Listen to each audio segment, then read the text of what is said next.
fais-tu comme travail? Tu gagnes bien, le salaire moyen. Le travail est-il difficile à trouver? La question que tout le monde se pose, c'est comment le déguer. Ça c'est Amidou, je vais balancer ton nom là aujourd'hui sur YouTube.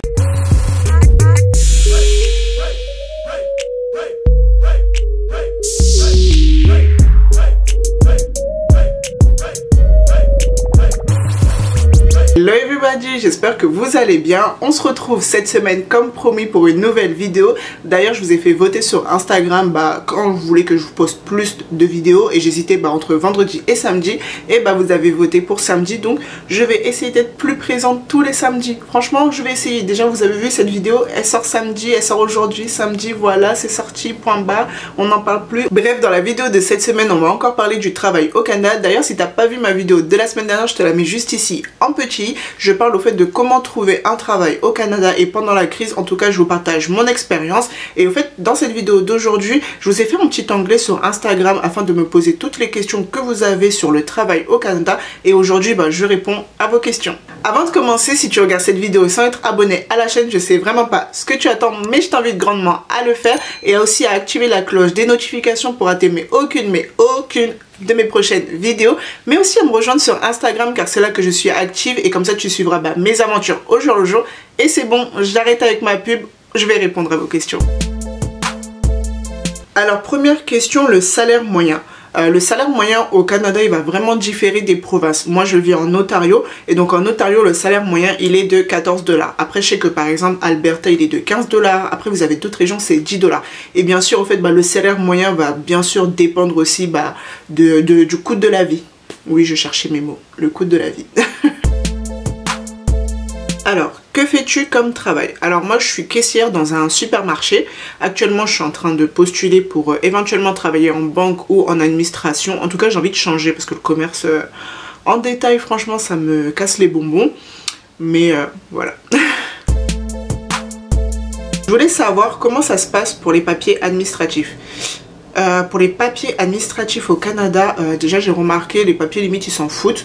Déjà je viens de me rappeler qu'ils m'ont toujours pas donné la photocopie de mon contrat.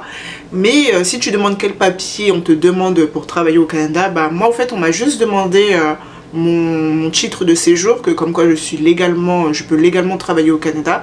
On m'a demandé mon NAS et on m'a demandé le papier de mon compte bancaire. En tout cas je vous mets en lien un site au fait que j'utilise énormément et dessus au fait tu as à peu près les lois du travail en Ontario et selon les régions parce que j'ai vu que cette question on me l'a pas posée, mais au Canada les lois du travail elles peuvent aussi différer selon les régions, mais je vous mets un lien parce que moi je connais pas forcément toutes les lois du Canada et toutes les lois de l'Ontario parce qu'on va pas se mentir il y a énormément de lois au niveau du travail et tout, mais je vous mets ce lien et comme ça si moi j'ai pas bien répondu à vos questions il y aura ce lien là qui pourra éventuellement répondre à vos questions. Et ce qui est bien sur ce site au fait tu as un numéro de téléphone, donc si tu veux les appeler et poser directement les questions là tu auras vraiment des spécialistes qui répondront.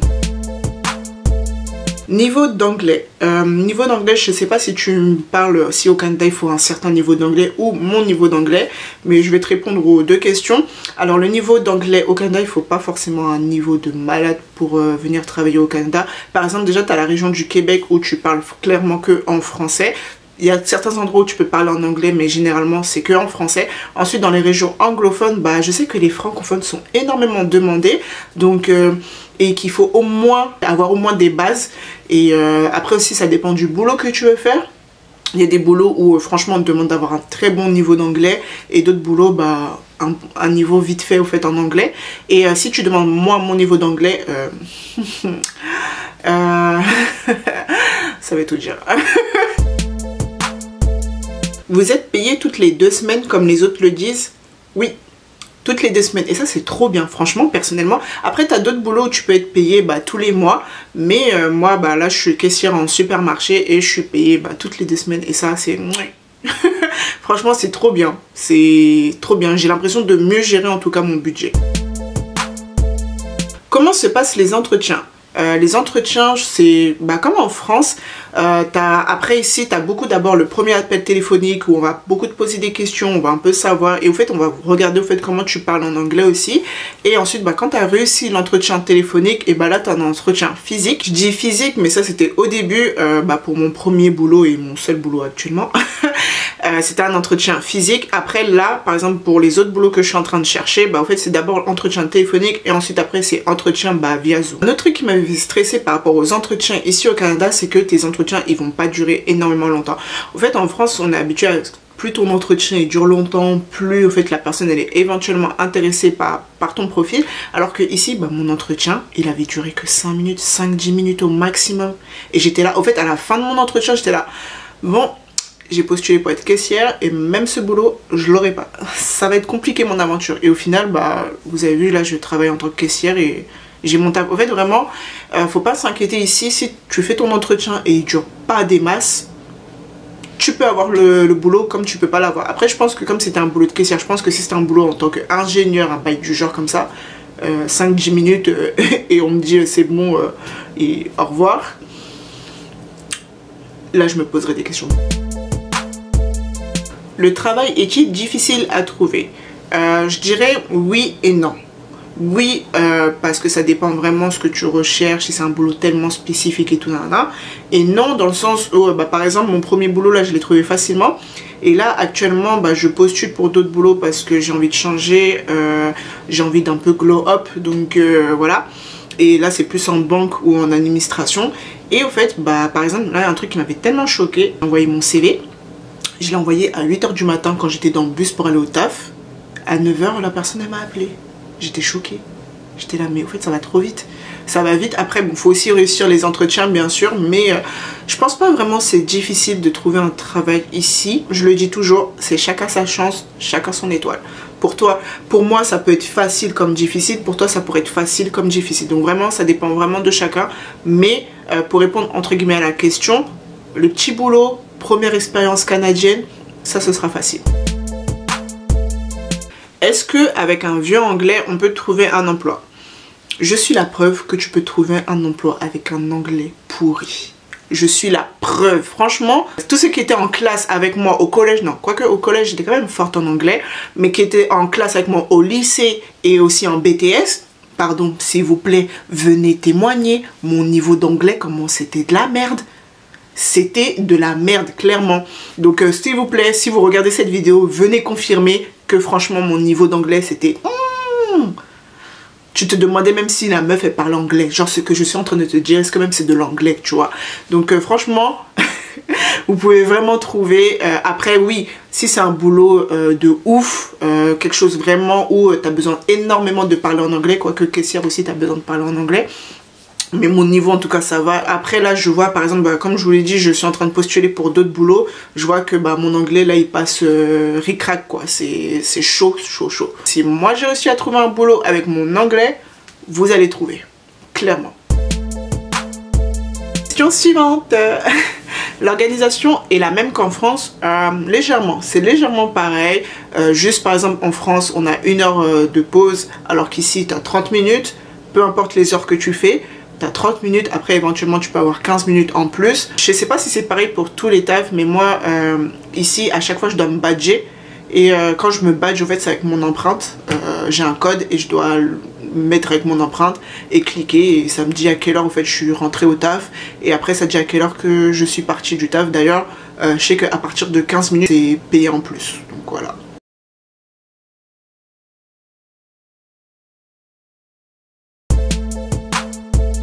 Tu gagnes bien. Je gagne le SMIC d'ici. Enfin, ça fait plus de 3 mois que je taffe avec eux. Donc, ils m'ont rajouté 50 cents. Comme si j'allais faire quelque chose de ouf avec 50 cents. Mais pour moi, pour l'instant, ça va. Après, quand je vois que je peux être payé plus, bah, je suis tentée d'aller dans les boulots où je peux être payé plus. Et bah, pour l'instant, ça va. Avec ce que je suis payée, j'arrive à mettre de l'argent de côté. Avant quand je faisais un voyage par mois, bah, j'arrivais à me prévoir un voyage par mois, à mettre de l'argent de côté, à payer toutes mes factures. Le SMIC d'ici, selon comment tu vis, ça va. Après moi je suis quelqu'un par exemple, je m'achète pas des bails de marque et tout. Le seul truc de marque que je me suis acheté ici c'est mon manteau parce que je voulais pas cailler cet hiver. Selon tes dépenses, tu gagnes bien, tu vois. Donc mais là je vois que mes dépenses ils ont commencé un peu à changer, donc j'aimerais gagner un peu plus. Mais pour l'instant ça va. Moi, à partir du moment où j'arrive à mettre assez d'argent de côté, c'est-à-dire, en fait, dès que moi, si je mets 500 de côté, ça, c'est pour les problèmes au cas où, on sait jamais, et 300 pour futurs voyages. Donc si pour moi j'arrive à mettre au moins ça de côté, à payer toutes mes factures et qu'il me reste encore de l'argent pour pouvoir sortir avec mes amis, aller pas forcément au restaurant mais prendre à emporter ou même aller au restaurant quand c'est possible et sortir, faire des sorties, et ben pour l'instant ça me va. Mais je veux gagner plus. C'est normal. Vu que je peux. Voilà. Il faut un titre de séjour pour travailler ou t'es touriste, tu peux travailler. Non, il faut vraiment un titre de séjour. Après, bon, t'as des gens, ils sont même pas touristes, ils sont rien du tout, mais ils taffent. Après, c'est au black. Donc, mais si on t'attrape, c'est mort pour toi. Mais voilà, si t'as ton titre de séjour, t'es en règle et t'as pas à stresser. La question que tout le monde se... Je rigole déjà parce que cette question, en fait, je l'avais déjà lue et ça m'avait fait rire. Et donc... La question que tout le monde se pose, c'est comment le déguer. Ça, c'est Amidou. Je vais balancer ton nom là aujourd'hui sur YouTube. Mais oui, le déguer, bah, ça se passe comment? Quand j'aurai trouvé du mil, je vais le faire. Parce que pour ceux qui ne connaissent pas, au fait, le déguer, déjà, c'est une caliente, c'est trop doux. Et c'est du mil avec du fromage blanc. C'est une certaine manière, il faut le faire et tout pour que ça soit vraiment doux. Et c'est comment, tu sais, en fait, le truc c'est quoi? J'ai toujours pas trouvé où acheter du mil. Donc, ce qu'on va faire, tu me trouves où acheter du mil, je vais l'acheter, je prépare le déguet. Bon, ça fait un bon moment que j'en ai pas fait, mais si je goûte, je vois c'est bon, et je le dépose même en bas de chez toi. Tu n'auras même pas à venir te déplacer, je le dépose en bas de chez toi. Trouve-moi le mil, je te le fais. Ok? On fait comme ça. Je veux venir faire des études, mais c'est possible de travailler en même temps? Oui, c'est possible. Après, tu pourras faire que 20 heures. Et pendant les vacances, là, tu pourras faire 40 heures. Parce que pour ceux qui ne le savent pas, c'est 40 heures par semaine. En France, c'est 35. Ici, c'est 40 heures. Donc, voilà. Mais moi, je te conseille vraiment de plus te concentrer sur tes études et donc de venir avec vachement d'économie. Après, oui, faire des petits tafs et tout, histoire d'avoir un peu ton expérience. Mais je sais que... y a des étudiants qui se sont fait renvoyer parce qu'ils travaillaient plus qu'ils n'allaient à l'école. Donc, fais attention. C'est vrai qu'on a 15 jours de congé. En Ontario, c'est vrai. Après, on peut te donner 2 jours de congé. Moi, personnellement, j'ai 2 jours, 4 jours parfois de congé. Mais la loi de l'Ontario, de ce que j'avais lu, c'est que c'était un seul jour de congé qu'ils ont droit. Si on t'en donne plus, on peut t'en donner plus. Mais par exemple, si on te donne qu'un seul jour de congé, tu peux pas te plaindre parce que... c'est un jour qu'on peut te donner. Par exemple, moi là, je taffe, comme je vous l'ai dit, je taffe dans un supermarché. Moi, je pensais que tout le monde avait 2 jours de congé, mais j'ai un de mes collègues, lui, il en a qu'un seul jour. Donc j'étais là, ah, ça te dérange pas? Il m'a dit non, non, lui, il veut travailler, donc ça le dérange pas. C'est possible de changer de secteur même si on n'a pas de diplôme dans le nouveau secteur? Oui, c'est possible. Moi, personnellement, par exemple, j'ai que des diplômes dans le commerce et là, je postule plus dans l'administration ou en banque et ça intéresse. Parce que je pense que ça intéresse dans le sens où quand je pose mes CV et qu'on me rappelle, c'est que mon CV intéresse malgré que j'ai pas les diplômes dedans. J'ai aussi des PVTistes, enfin j'ai aussi, genre déjà ils m'appartiennent. Je connais aussi des PVTistes au fait qui font clairement pas du tout ce qu'ils faisaient ou opposé de ce qu'ils faisaient en France. Par exemple j'ai un ami, lui il est cuisinier alors qu'il a jamais eu de formation de ce genre en France quoi. Donc franchement ce qui est bien ici en fait on te donne vraiment ta chance, on te donne ta chance et si tu montres au fait que tu en veux, que tu travailles, c'est bon, t'as pas besoin de diplôme et tout. C'est vrai que les Canadiens sont hypocrites au travail. Ouais. Après, en soi, c'est partout pareil dans le monde du travail, que ça soit des postes en concurrence ou pas. Moi, personnellement, je me sens pas forcément en concurrence avec les gens, mais les gens ils se sentent en concurrence. Il y a un truc qui me tue ici, au fait, au Canada, c'est que, et j'ai remarqué que c'est pas que dans le domaine du commerce, c'est partout, et on me l'a confirmé, tu peux travailler avec des gens. Ils vont jamais te dire bonjour. Moi, mon premier jour, je vois le nom de mon entreprise, je vois le mec, il a le même uniforme que moi, je lui dis bonjour, le gars ou la meuf. On me regarde de haut en bas, genre en mode t'es qui toi, t'es qui, pourquoi tu me dis bonjour? Et moi, je sais pas, j'étais là, mes collègues, on se dit bonjour, je fais normal et tout. Après, avec mes collègues de caisse, ça va, quand je les ai dit bonjour, ils m'ont dit bonjour, il y a vraiment un esprit d'équipe, mais le reste... Si t'es pas dans leur secteur, waouh! Comment tu as trouvé ton travail? Tu vas continuer dedans? PS, j'adore ce que tu fais. C'est trop mignon. On adore ce que je fais. Merci, hein, c'est trop mignon et tout. J'ai trouvé mon travail en postulant, en allant poser des CV. Parce que j'en avais marre en fait de poser sur internet et d'avoir soit des attentes, soit des refus, ou on me demandait de faire passer des tests et flemme. Et est-ce que je vais continuer dedans? Non. Dès que j'ai l'opportunité de bouger, je bouge. Bah, là je postule pour bouger parce que franchement ça me saoule, clairement. Donc voilà. On change, on évolue. Alors dernière question, c'est vraiment que 2 semaines de congés payés? Oui. Que 2 semaines. En France, on a 5 semaines comme vous le savez. Et ici, bah, tu as 2 semaines. Donc dès que tu as fait tes 1 an, tu peux commencer à poser tes 2 semaines. Ou quand tu as fait tes 6 premiers mois, tu peux demander 1 semaine. Après, si vous êtes comme moi et que vous vous en foutez d'avoir des semaines payées, moi, ça peut m'arriver au fait de demander 1 semaine où j'ai pas envie de traffer, ou j'espérais voyager et que finalement ça a été annulé. C'est ça que j'aime bien en fait ici, tu peux demander au fait des semaines. Après ce sont des semaines non payées, très faciles à avoir, et tu fais ta vie, tu fais ce que tu as envie de faire, tu pars en vacances si tu as envie de partir en vacances, si tu peux, si on peut. C'est déjà la fin de la vidéo, j'espère que j'aurai répondu à vos questions et que surtout que j'aurai répondu clairement et correctement à vos questions. Si vous avez d'autres questions, n'hésitez pas à me les mettre en commentaire. Si je peux y répondre, bien sûr, bah, j'y répondrai avec grand plaisir. Et n'oubliez pas de regarder en barre d'infos, je vous mets au fait un lien d'un site qui est vraiment au fait pour tout ce qui est question loi du travail au Canada et principalement bah, là en Ontario. Mais vous pouvez regarder aussi pour d'autres régions du Canada parce que selon les provinces, ça peut différer. En tout cas, si la vidéo t'a plu, n'hésite pas à la liker, à la partager, mais aussi à t'abonner à ma chaîne si c'est toujours pas fait. Et on se dit à très vite. Non, on se dit à samedi prochain.